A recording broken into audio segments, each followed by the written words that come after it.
దేవాలయాల్లో పాలక మండళ్లన్నింటినీ రద్దు చేస్తూ ఏపీ ప్రభుత్వం నిర్ణయం తీసుకుంది.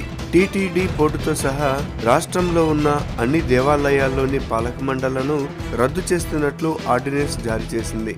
AP Hindu religious institutions endowment amendment act ను అమల్లోకి తెస్తూ జీవో జారీ చేసింది.